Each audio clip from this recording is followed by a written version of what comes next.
नमस्कार बंधुओं, आज एक ऐसे विषय को लेकर चर्चा कर रहा हूं जो कहीं ना कहीं दिल की गहराइयों को छू देने वाली बात है। बात जो जीवन में समझने वाली यही है, यह मनुष्य जीवन और दूसरे तरफ प्राकृतिक, हमारे जीवन में प्राकृतिक तत्वों का होना कितना जरूरी है और यह प्रकृति के अनमोल उपहार जिसे ईश्वर ने हमारे लिए, हमारे उपभोग के लिए, प्रेरणा के लिए प्रदान किया है। हम जीव अपने इस जीवन में तरह तरह के विचार करते हैं, तरह तरह के नए पुराने घटनाओं से मुलाकात होती है, रूबरू होते हैं, उस पर चिंतन और मंथन करते हैं। ऐसे ही परिदृश्य को लेकर आज हमारे अंतस में जो विचार आया है वह इन फूलों को देख करके आया है। प्रकृति के अनमोल उपहारों में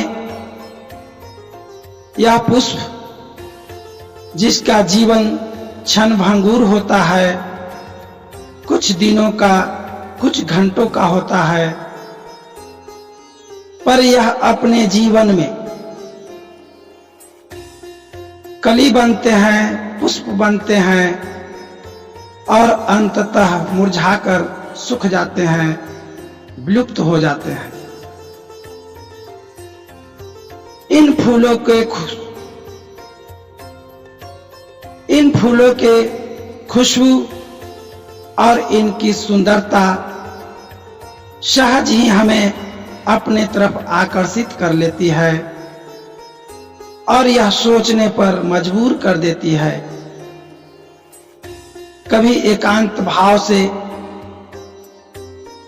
प्रकृति के अनमोल उपहार इन फूलों को देखें, उनसे बात करें तो आपको एक अलग खुशी, आनंद महसूस होता है।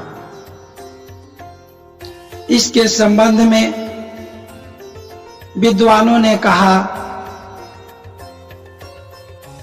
जीवन क्या है, निर्झर है, बहता ही इसका पानी है, सुख दुख के दोनों तीरों से चल रहा राह मनमानी है। आगे हमारे देश के महान कवि ने कहा, मुझे तोड़ ले ना बनवाली, उस पथ में देना तुम फेंक, मातृभूमि पर शीश चढ़ाने जिस पथ जाए वीर अनेक। तो यह जो पुष्प है, जो अपने अलौकिक खूबसूरती और मनोरम खुशबू से हमारे जीवन को सुंदर, पवित्र और स्वच्छ बनाते हैं, हमारे अंदर के सोच रूपी मैल को, ईर्ष्या, विद्वेष, नफरत रूपी प्रवृत्ति को एक बार पुनः सोचने के लिए मजबूर करते हैं। देखिए, इन फूलों का जीवन थोड़े के लिए ही होता है, पर जब यह अपने जौना अवस्था में होता है तो इसकी खूबसूरती का लोग दीवाने हो जाते हैं। इसके खुशबू से पूरा चमन महका सा प्रतीत होता है। इसी तरह से हमारे देश के दार्शनिकों ने भी हमारे इस जीवन को क्षणभंगुर ही माना है। इस क्षणभंगुर जीवन को हम इतना बड़ा समझ लेते हैं, इतना ज्यादा समझ लेते हैं कि कभी अच्छाई की ओर सोचने का, समझने का विचार करने का ख्याल ही नहीं आता है। अगर कभी किसी से प्रेरित होकर के, संत महात्माओं के वाणियों से प्रभावित होकर के सोचते भी हैं तो पुनः एक विचार आता है, जिंदगी लंबी है, आज नहीं कल कर लेंगे। और सोचते सोचते अंततः हम बुढ़ापे की ओर जाते हैं और जो कालों के काल महाकाल है उसके चक्रव्यूह के चक्र में फंस जाते हैं। और ऐसे तो फंसना सब लोगों को ही है। तो लोग अपने जीवन में क्या करते हैं, क्या नहीं करते हैं, यह तो उन्हें पता नहीं चलता। पर यह जो समय है, वक्त है, उसे सब मालूम होता है। और वह लोगों के समय इस तरह से प्रस्तुत करता है कि जब आप इस सुंदर संसार को छोड़कर जाते हैं, इस स्वर्ग रूपी धरती को अलविदा करते हैं, तो आपकी कीर्तियों की चर्चा होती है। तो एक पुष्प अपने छोटी सी जीवन में हम लोगों के जीवन को समझने का एक अवसर प्रदान करता है। तो आइए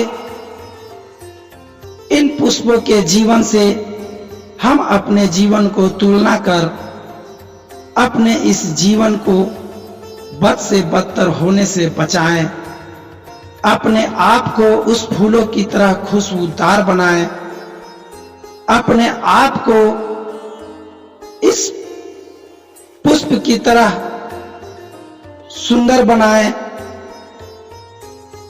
तो सुंदर और खुशबूदार बनाने वाली जो बातें हैं उसे जानना और समझना धरती के प्रत्येक मनुष्यों के लिए बहुत जरूरी है।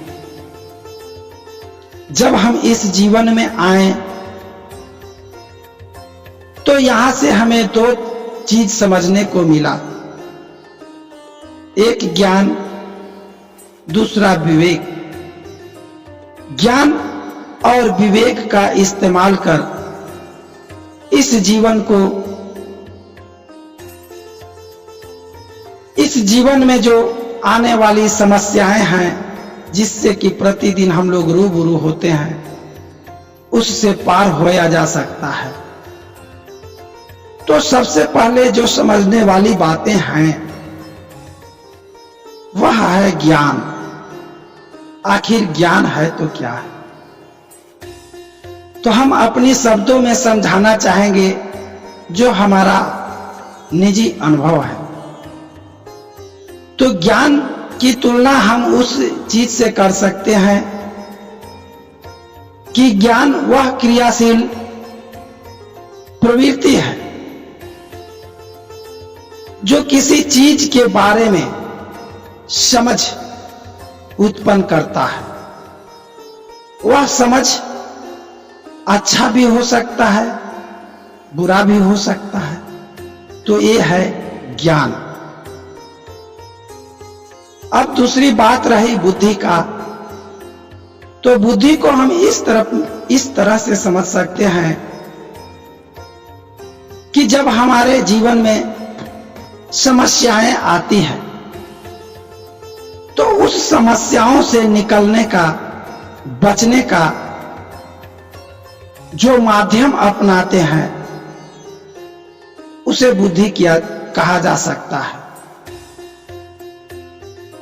यह समस्याएं, ज्यादातर समस्याएं जो है उसका हम खुद जिम्मेवार होते हैं। पर सही ज्ञान नहीं होने के कारण, उस चीज पर चिंतन मंथन नहीं होने के कारण हम अपने आने वाले तकलीफों को दूसरे लोगों का कारण मान लेते हैं, दूसरे लोगों को द्वारा थोपी गई समस्या मान लेते हैं। तो यह हम लोगों की सबसे बड़ी भूल है। बंधुओं, देश के दार्शनिकों ने वर्षों वर्षों तक चिंतन करके, मंथन करके, अनुसंधान करके जो बातें वेद पुराण और शास्त्र के रूप में बतलाया, वह बातें हमारे पूर्वजों के सोच का, अनुभव का और उनके अथक प्रयास का एक उदाहरण है। उनमें जो बातें लिखी गई है, वह जो आप महसूस करते हैं, दिल की गहराइयों से जो आपके अंदर सच्ची और सत्य विचार आते हैं, उन्हीं बातों का उसमें समावेश किया गया है। अब बात रही कि यह विचार संसार के प्रत्येक मनुष्यों के अंदर अनुभव के रूप में आता है और महसूस होता है। पर बात यह है कि हम लोगों के पास उतनी नहीं आती जितना कि उन संत महापुरुषों ने अपने दर्शन में बतलाया। तो चूंकि उनका ध्येय ही वही था, जीवन के बारे में अनुसंधान करना, आत्मा परमात्मा के बारे में चिंतन करना, सही गलत का मूल्यांकन करना, तब जाकर के उन्होंने उस शोध को हम लोगों के सामने रखा, ताकि उनके जो आने वाले पीढ़ी हैं, उन लोगों को इतना मेहनत न करना पड़े। तो इसलिए उन बातों को अपने जीवन में आत्मसात करना, निसंकोच उन बातों को अपने जीवन के पथ प्रदर्शक के रूप में, व्यवहारिक रूप में प्रयोग करना, यही सबसे बड़ी समझदारी की बात है। आज के व्यवसायीकरण के युग में आप देख सकते हैं कि दुनिया के सारे लोग किस तरफ जा रहे हैं, क्या पाना चाहते हैं, इसका उनको पूरा एहसास नहीं है, पर भागे जा रहे हैं, भागे जा रहे हैं, भागे जा रहे हैं और अंततः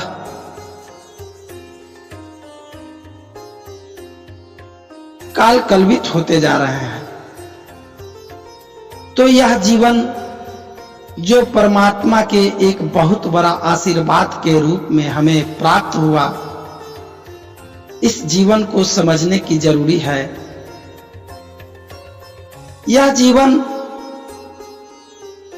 जो हमारे कई पुरखों के तपस्या और आशीर्वाद के बाद मिला, इस चीज को समझना भी बहुत जरूरी है, क्योंकि यह प्रकृति में जो भी घटनाएं घटित हो रही है, वह प्रकृति के नियम के अनुसार हो रहा है। जिस तरह से हमारे जीवन में रोगों से लड़ने की शक्ति दिया गया है, जैसा कि विज्ञान बतलाता है कि हमारे शरीर में रोग प्रतिरोधक क्षमता होते हैं, उसके वायरस होते हैं जो बीमारियों से लड़ते हैं। पर हम लोग उस बीमारियों का सामना न करते हुए दवा का प्रयोग करते हैं और उस दवा के विशेष प्रभाव के कारण जल्द स्वस्थ हो जाते हैं, पर वो जो हमारे प्रतिरोधक क्षमताएं हैं बीमारियों से लड़ने का, उसकी शक्ति कमजोर हो जाती है।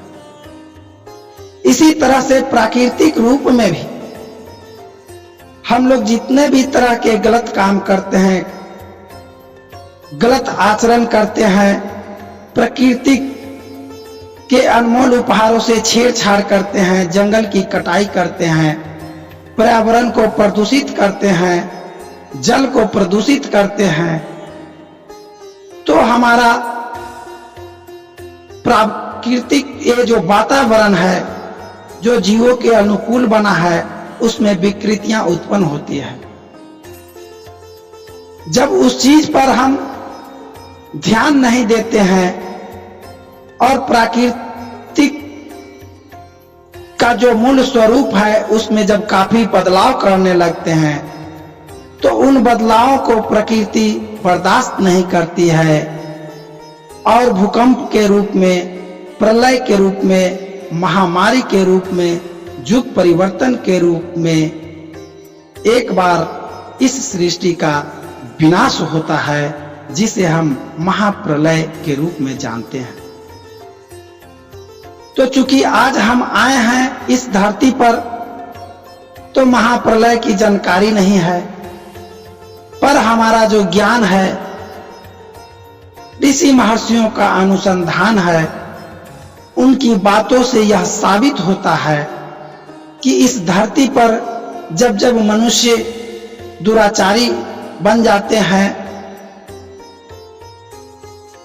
प्रकृति के मूल स्वरूप में बहुत बड़ा बदलाव लाने का प्रयास करते हैं, छेड़छाड़ करते हैं, तो प्रकृति अपना स्वरूप दिखाती है और जब वह स्वरूप दिखलाती है तो इस धरती के किसी जीव के पास वो सामर्थ्य नहीं होता कि उसका समाधान कर सके, उसका सामना कर सके। यह बात आप दूसरे रूप में इस तरह से समझ सकते हैं कि इस धरती पर ऐसे ऐसे लोग हैं जो पूरे दुनिया को अपने मुट्ठी में रखने का ताकत रखते हैं। इस दुनिया के अधिकांश लोगों पे नियंत्रण रखने का, छोटे मोटे प्राकृतिक स्वरूपों में परिवर्तन करने का ताकत रखते हैं।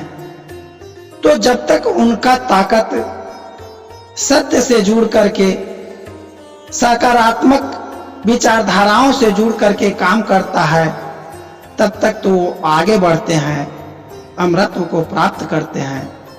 पर जैसे ही उनका सोच विध्वंसकारी रूप में परिणित होता है, दूसरे के शोषण और अत्याचार के रूप में अपने शक्तियों का प्रयोग करते हैं, तो उनके अहंकार का समाधान भी प्रकृति स्वयं ही कर देती है। क्योंकि प्रकृति का मूल स्वरूप सत्य और केवल सत्य है, जिसमें किसी तरह का आडंबर नहीं है, ढोंग नहीं है, आलस्य नहीं है, दुर्विचार नहीं है, नफरत नहीं है, घृणा नहीं है। यही कारण है कि प्रकृति ने एक समान रूप से इस धरती पर जितने भी चीजें दिए, चाहे वह कंद फल फूल हो, जड़ी बूटियां हो, हवा हो, जल हो, सूरज की किरणें हो, अग्नि हो, पर लोग अपने निजी स्वार्थ में, धनवान बनने के चक्कर में, अपने आप को श्रेष्ठ बनने के चक्कर में उन चीजों का जब गलत उपयोग करते हैं, शोधन करते हैं, तो यही विकृतियां जो है धरती पे एक विकराल रूप धारण करती है, जो मनुष्य को और इस जीवों को